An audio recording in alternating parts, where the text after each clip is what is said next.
Të nderuar televizionistë, përshëndetje, unë jam Flutur Rakasa dhe do të jemi bashkë në këtë edicion informativ këtu në Drita Televizion. Ju njohim me zhvillimet e ditës.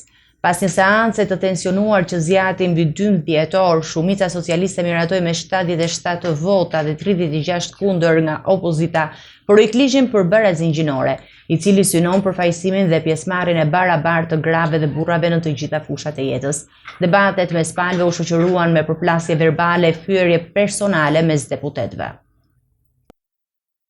Një seancë maraton dhe e mbushur me tensione politike ka shënuar miratimin e projektligjit për barazin gjinore në Kuvendin e Shqipërisë. Pas 12 orësh debat, socialistët arritën ta miratojnë ligjin me 77 vota pro, ndërsa 36 deputetë opozitës votuan kundër. Mbyllet votimi. 77 vota pro, 0 abstenim, 36 kundër. Miratohet projektligji në parim. Projektligji që ngjalli diskutime të ashpra në sallën plenare synon të garantojë të drejta dhe përgjegjësi të barabarta për gratë dhe burra, duke përfshirë të gjithë diversitetin gjinor dhe duke promovuar pjesëmarrjen e tyre të barabartë në politikë, ekonomi, arsim dhe në jetën shoqërore. Debatet mes palëve shpesh dolën përtej argumentave ligjore. Përplasjet më të forta u regjistruan mes ish kryeministrit Sali Berisha dhe kryetarit të grupit parlamentar të Partisë Socialiste Tauland Balla, si dhe deputetit Toni Gogu. Retorika politike u kthye në akuza personale dhe fyerje, duke e bërë këtë seancë një nga më të zhurmshmet e këtij sezoni parlamentar. Familjes shqiptare, si do shkoni ju tek fëmijët tuaj? I keni votuar kur t'i çoni ata në kopsht dhe nëse djali do të zgjedh tullumbacën e verdh të marr hormone për të ndryshuar gjinin.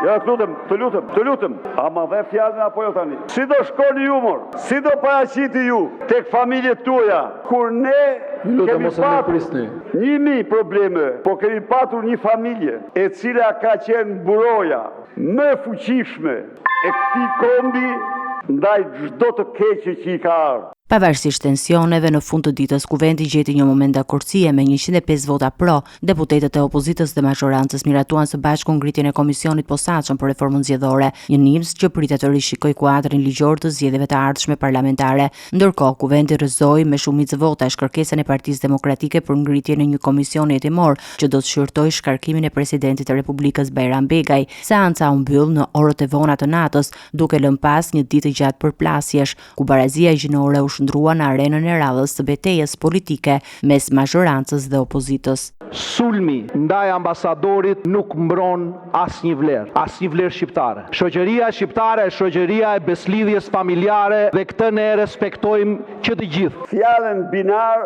e ngatron me fjalën bipolar, por Zot falë se s'di ç'thot. Unë jam ky që jam shumë krenar për familjen time, për prindërit e mi, jam shumë krenar për zonën nga vi. Shkoj çdo fundjavë, nuk jam si ti që shkoj me autoblind në Tropoj, ku ke përgjegjësinë e 170 jetëve të humbura atje. Ti përgjigjesh një shpifsi të denaturuar moralisht dhe integritetin e tij njerëzor nuk ja vlen të humbasësh kohë. Por ajo që do të them edhe një herë, nuk kam bërë asnjë fyerje ndaj asnjë ambasadori, por kam shprehur mendimet e mia këtu, siç do t'i shpreh haptas në çdo rast. Sot guxojnë të mashtrojnë një komisioner të Bashkimit Evropian, po ashtu slovena. Është Griselda 2 dhe ju duhet mbani një qendrim këtu, ju ishit këtu, ju e dëgjuat. Nuk jemi kundër gender equity, jemi kundër gender ambiguity.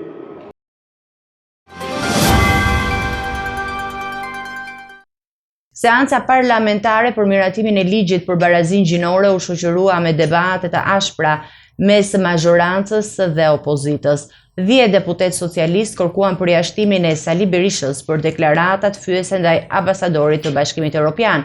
Partia Demokratike nga ana tjetër reagoi duke kërkuar përjashtimin e Tauland Ballës për gjuhë jo parlamentare ndaj deputetëve të opozitës.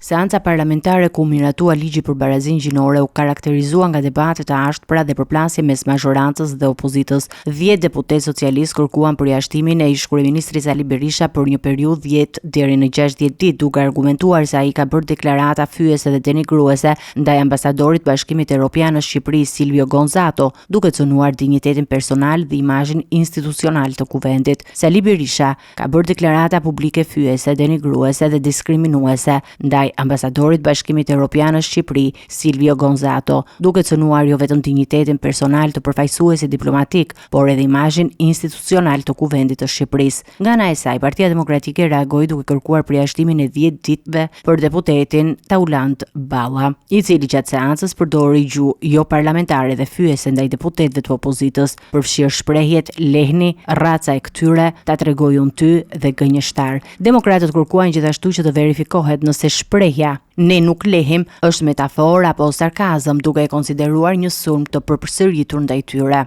Grupi Socialist i përgjigj me ironi duke përmendur shprehjen popullore "qenë të le të lehin, karvani shkon përpara", duke nënkuptuar se polemika nuk do të ndikojë në vimësinë e punës parlamentare. Sekretariati i Etikës është i ngarkuar të shqyrtojë materialet audiovizive dhe të vendosë mbi përjashtimet, duke garantuar respektimin e rregullores së Kuvendit. Ky incident reflekton tensionet e larta politike që shoqëruan procesin e miratimit të ligjit për barazinë gjinore dhe përplasjen mes partive kryesore parlamentare. Sali Berisha njoftoi nisjen e një foltoreje pranë kryeministrisë si përgjigje ndaj vendimeve të mazhorancës për të kaluar ligjin e barazisë gjinore direkt në votim, pa diskutim në parlament. Lideri i Partisë Demokratike theksoi se kjo nuk është bojkot, por një hapësirë e re për komunikim me qytetarët dhe betejë brenda dhe jashtë parlamentit.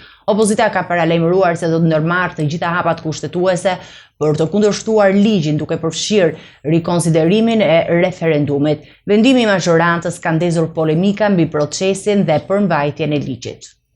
Kryetari i Partisë Demokratike Sali Berisha njoftoi nisjen e një platforme parlamentaro-qytetare përpara kryeministrisë, duke prezantuar këtë veprim si një kundërpërgjigje ndaj vendimit të mazhorancës për të kaluar direkt në votim ligjin e barazisë gjinore, pa lejuar diskutime në parlament. Qeveria u miratua pa debat, programi i saj pa debat, buxheti dje pa debat, të gjitha pa debat.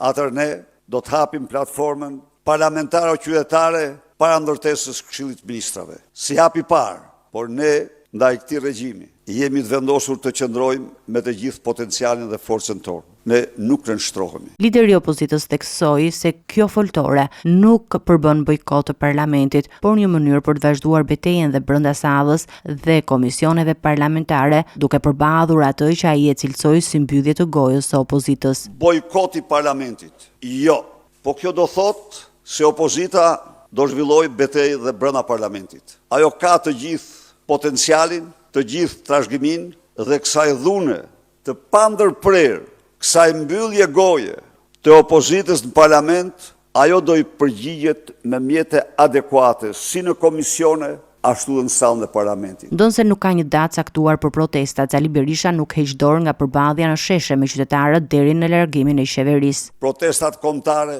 janë tejet të vonuar dhe shpejti do komunikojmë para jush protestën e parë kombëtare dhe pastaj në vazhdim, ku ftojmë të gjithë ata qytetarë që janë të gatshëm të luftojnë për votën e lirë. Ndërkaq, lideri i opozitës lajmëroi se betejë kundër ligjit të barazisë gjinore nuk ka marrë fund. Partia Demokratike nuk pajtohet me këtë ligj. Do ndërmarrë të gjitha hapat kushtetuese, do rikonsideroj referendumin dhe çdo gjë të mundshme të nevojshme për anullimin e këtij ligji, i cili në fakt përmbys rendin juridik të shtetit shqiptar, mbasi rrëzon të paktën 4 nene, 18, 22, 24 dhe nenin 54 të kushtetutës. Pasi rrëzon kodin e familjes, rrëzon kodin civil, kodet pra të cilat përbëjnë bazën juridike të shtetit. Opozita mbetet e vendosur në qëndrimin e saj kundër ligjit, duke theksuar se ai dëmton familjen dhe shoqërinë shqiptare.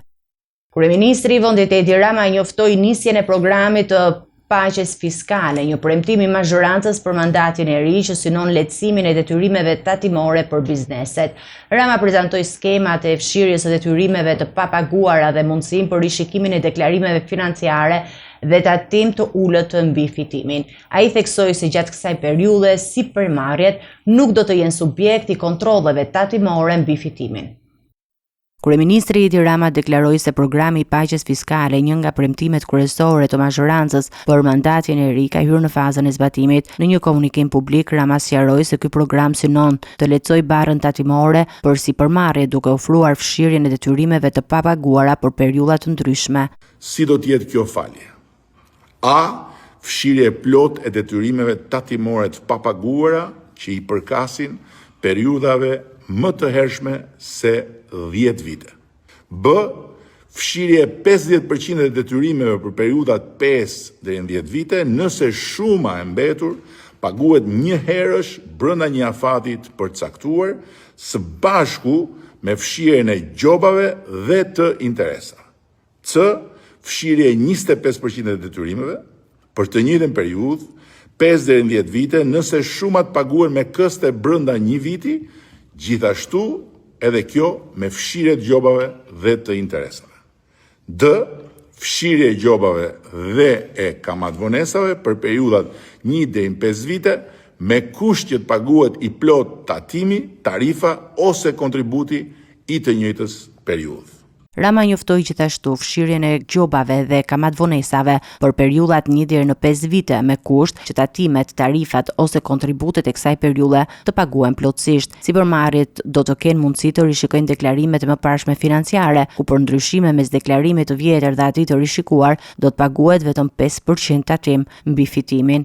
Për një periudhë që mund të shtrihet deri në 3 vite, sipërmarrjet mund të lidhin marrëveshje vullnetare me administratën tatimore, ku të pranojnë të rrisin me 18% fitimin e tatueshëm krahasuar me vitin e kaluar.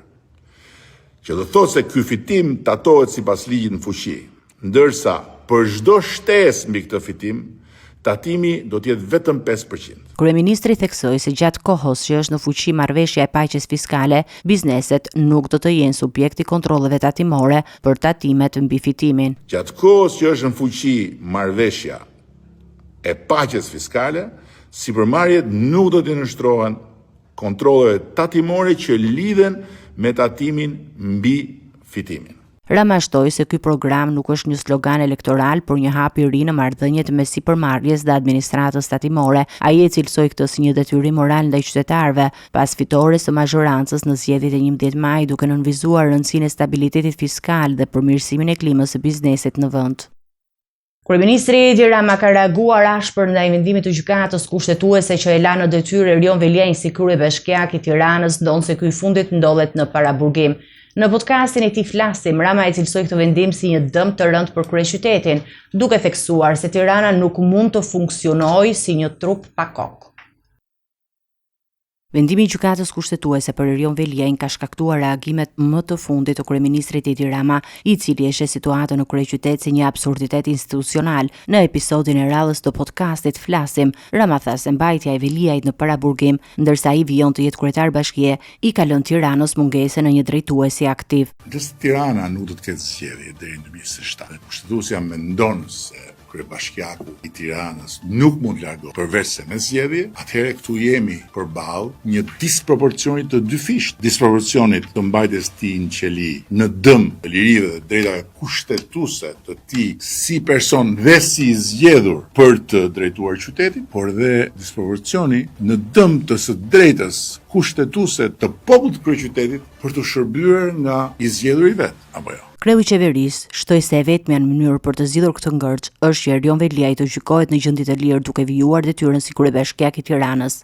Vjen logjikisht çdo njeri normal që nuk sheh tek qëndrimi i kushtetueses një qëndrim të verbër kundër qeverisë brava në dëm të madh Tiranës, por sheh një qëndrim të vendosur parimor, ka sesi të mos pres që me të njëjtën parimësi, kur të gjykojë paraburgimin e tij, kushtetuesja ta kthejë Erion Veliajin në detyrë për të vijuar procesin gjyqësor në gjendje të lira. Më duket se edhe kjo është gjëja më normale. Tani e para dhe e dyta janë sigurta përsëris.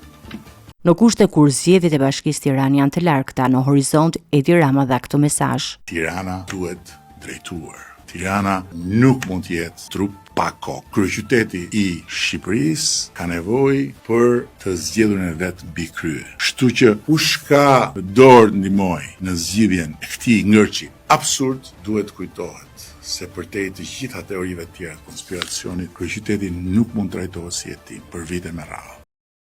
Ndërsa Erion Veliaj, kryebashkiaku i Tiranës, ka thyer heshtjen për herë të parë nga qelia e Durrësit një javë pas vendimit të gjykatës kushtetuese që e riktheu në detyrë. Ai thekson se vendimi nuk është vetëm për të, po për demokracinë shqiptare dhe për qytetarët që e votuan.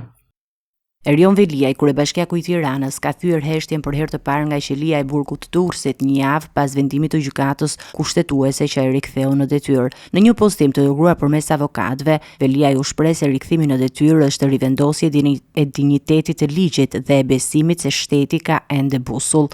Për shkak të kushteve ku ndodhem, vetëm tani mund ta çoj këtë mesazh. Vendimi i gjykatës kushtetuese nuk ishte për të kthyer mandatin mua, po për t'i kthyer atyre që i përket, popullit të Tiranës. Ky nuk është vetëm një vendim për një njeri, po për demokracinë shqiptare, për votën e lirë dhe për çdo qytetar që beson se pushteti buron nga populli dhe i përket atij. Ai gjithashtu paralajmëroi se do të bëjë çdo gjë për të vijuar punën dhe për të mos lejuar që detyra e tij të pengohet. Gjykata kushtetuese rivendosi jo thjesht një mandat, por dinjitetin e ligjit dhe besimin se shteti ka ende busull. E drejta mund të vonojë, por nuk harron. Faleminderit çdo qytetarit të Tiranës që besoi dhe priti që edhe nuk u dorëzua. Unë do të bëj çdo gjë që është në dorën time që puna të vijojë dhe do t'u kërkoj pa u ndalur që të mos pengohem në ushtrimin e mandatit që më keni besuar. Tirana nuk ndalet, ju dua shumë. Veliaj ishte shkarkuar më parë nga Këshilli i Ministrave me propozim të Këshillit Bashkiak të Tiranës me argumentin e mos paraqitjes në detyrë për më shumë se 3 muaj. Ai ankimoi vendimin dhe gjykata kushtetuese vendosi ta rikthejë në detyrë, duke mos pranuar dhe dekretin e presidentit për zgjedhjet e reja në kryeqytet. Deputetja e Partisë Socialiste Iris Luarasi ka sqaruar polemikat që pasuan miratimin e ligjit për barazinë gjinore në Kuvend, duke theksuar se akti normativ nuk njeh gjini të reja dhe nuk cënon familjen tradicionale. Reagimi i saj vjen pas debateve të forta politike dhe reagimeve të Bashkimit Evropian mbi përmbajtjen e ligjit. Një ditë pas miratimit në parlament të ligjit për barazinë gjinore, deputetja socialiste Iris Luarasi reagoi ndaj polemikave që kanë shoqëruar atë, duke theksuar se ligji nuk përmban asnjë dispozit që ndryshon konceptin tradicional të familjes apo të gjinive. Janë shprehur shqetësime për terminologjinë e përdorur, duke pretenduar se ligji kërcënon familjen tradicionale dhe shton numrin e gjinive. Në realitet, ky ligj nuk krijon asnjë produkt të ri ligjor, nuk krijon kurrësi asnjë gjini të re, vetëm synon që të garantojë barazinë reale midis burrave dhe grave. Ndër termat që kanë gjallur më shumë debat është përkatësia shumëfisht, e interpretuar nga disa si referencë ndaj identiteteve gjinore, por Luarasi mohoi kategorikisht këtë lexim të ligjit. Koncepti tjetër, për cilin u fol, që është koncepti i përkatësisë së shumëfisht dhe që referohet në ligj, nënkupton diskriminimin e shtuar që mund të përjetohet për shkak të moshës, origjinës etnike, vendbanimit rural, aftësive të kufizuara apo statusit social-ekonomik.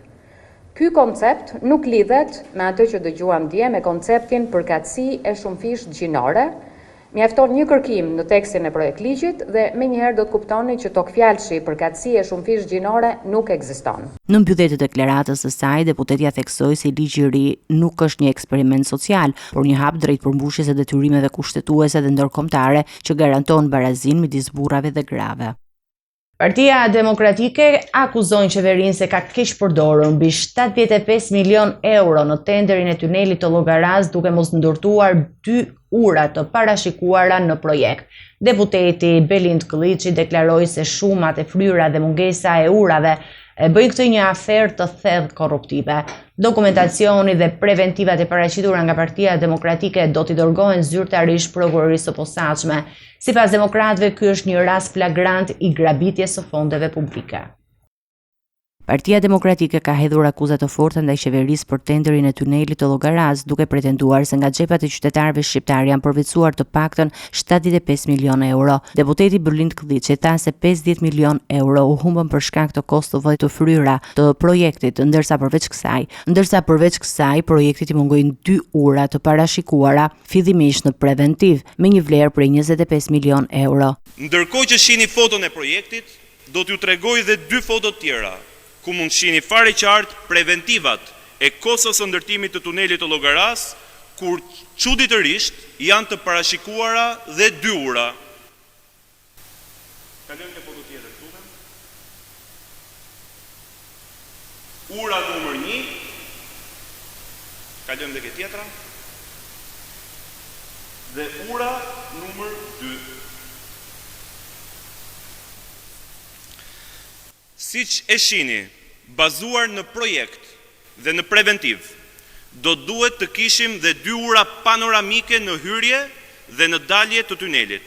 E me qënë se në gjuhën teknike këto quhen vepra arti, ndërtimi i tyre e rriti me 25 milion euro koston e ndërtimit. Sipas Glitchit, preventivi i ndërtimit parashikon 2 ura panoramike në hyrje dhe dalje të tunelit, të cilat nuk janë realizuar, por kostoja e tyre është përfshirë në buxhetin e projektit. Deputeti demokrat publikoi dhe foto dhe dokumente që sipas tij tregojnë qartë diferencën mes projektit të parashikuar dhe gjendjes reale, duke akuzuar qeverinë për një aferë të thellë korruptive.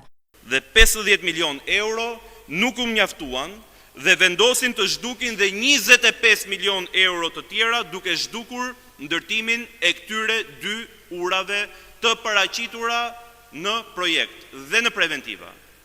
E gjitha kjo, të nderuar qytetar, ka ndodhur në dritën e diellit e në dritën e spakut, prokurorisë posaçme që duhet të luftojë dhe parandalojë krimin e organizuar dhe korrupsionin. Ai njoftoi se këto fakte dhe dokumente do t'i dorëzohen zyrtarisht prokurorisë së posaçme, duke kërkuar hetim për shkeljen e mundshme ligjore dhe për përvetësim të parave publike. Partia Demokratike thekson se nuk bëhet fjalë për një gabim teknik ose shkelje të barazisë në tendera, por për manipulim të qëllimshëm të fondeve dhe mos realizimin e veprave të parashikuara në projekt. Agjencia e mbikëqyrjes policore e rajonit të Durrës Kavaj në drejtimin e prokurorisë së Tiranës ka vënë pranga një efektiv policie të komisariatit të Krujës. Ai akuzohet për vepra penale, kanosja dhe shpërdorimi i detyrës pasi ka dhunuar një shtetas jashtëorarit të shërbimit. Një punonjës policie me detyrë trup shërbimi në patrullën e përgjithshme të Komisariatit të Policisë Krujë është arrestuar në flagrancë nga Agjencia e mbikëqyrjes policore e rajonit të Durrës Kavaj. Arrestimi u krye pas incidentit të ndodhur të njëjtën me 7 nëntor 2025, kur efektivi, ndërsa ndodhej jashtë shërbimit në bashkëpunim me babain e tij, ka kanosur dhe dhunuar fizikisht shtetasin me iniciale BK për motive të dobta. I dëmtuari ka marrë ndihmë mjekësore në spitalin e traumës, ndërsa ndaj efektivit policisë janë ngritur akuzat për kanosje dhe shpërdorim të detyrës. Materialet procedurale janë referuar prokurorisë pranë gjykatës së shkallës së parë të jurisdiksionit përgjithshëm Tiranë, që po vijon hetimet për rastin. Do të ecim me parashikimin e motit. Territori shqiptar për datën 8 nëntor do të jetë në ndikimin e masave ajrore të lagështa dhe të paqëndrueshme me mot të vranë dhe rreshje të dendura shiu në shumë zona të vendit. Paraditja do të karakterizohet nga rreshje të vazhdueshme me intensitet mesatar deri të lartë në zonat perëndimore, ndërsa pasditja do të sjellë përmirësim gradual të kushteve atmosferike në disa rajone juglindore. Temperatura minimale pritet të zbresë deri në 8 gradë Celsius, ndërsa ajo maksimale do të arrijë deri në 20 gradë Celsius në zonat e ulta dhe bregdetare. Gjatë ditës pritet të ketë rreth 2 deri në 3 orë diell. Era do të fryjë nga drejtimi jugor me shpejtësi 4 deri në 6 metra për sekond, ndërsa në zonat bregdetare mund të arrijë edhe 7 metra për sekond. Deti do të jetë mesatarisht i trazuar me dallgëzim 2 deri në 3 ballë. Indeksi ultraviolet për Tiranën më 8 nëntor 2025 pritet të jetë i ulët rreth 2. Sipas burimeve astronomike, lindja e diellit në Tiranë më 8 nëntor do të jetë në orën 6:13, ndërsa perëndimi në orën 16:35 minuta. Temperaturat minimale dhe maksimale për disa qytete kryesore të Shqipërisë do të jenë si më poshtë. Shkodër, 12 deri në 17 gradë Celsius. Kukës, 9 deri në 16 gradë Celsius. Peshkopi, 10 deri në 15 gradë Celsius. Tiranë, 14 deri në 18 gradë Celsius. Durrës, 14 deri në 18 gradë Celsius. Kavaj, 13 deri në 18 gradë Celsius. Elbasan, 13 deri në 18 gradë Celsius. Berat, 13 deri në 20 gradë Celsius. Korçë, 8 deri në 13 gradë Celsius. Vlorë, 15 deri në 20 gradë Celsius. Gjirokastër, 12 deri në 17 gradë Celsius. Sarand, 14 deri në 19 gradë Celsius.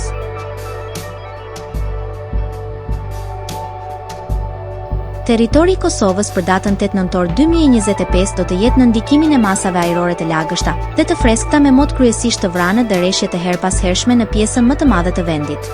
Paraditja do të shoqërohet me rreshje të lehta në pjesën qendrore, ndërsa pasditja do të sjellë alternime me kthjellime të dobëta kryesisht në jugperëndim të vendit. Temperatura minimale pritet të zbresë deri në 5 gradë Celsius, ndërsa ajo maksimale do të ngjitet deri në 14 gradë Celsius në disa zona të izoluara. Era do të fryejë lehtë deri mesatare nga drejtimi verilindor me shpejtësi 2 deri në 4 metra për sekond. Indeksi ultraviolet për Prishtinën më 8 nëntor 2025 pritet të jetë i ulët rreth 2. Sipas burimeve astronomike, lindja e diellit në Prishtinë më 8 nëntor do të jetë në orën 6:11, ndërsa perëndimi në orën 16:27 minuta. Temperaturat minimale dhe maksimale për disa qytete kryesore të Kosovës do të jenë si më poshtë.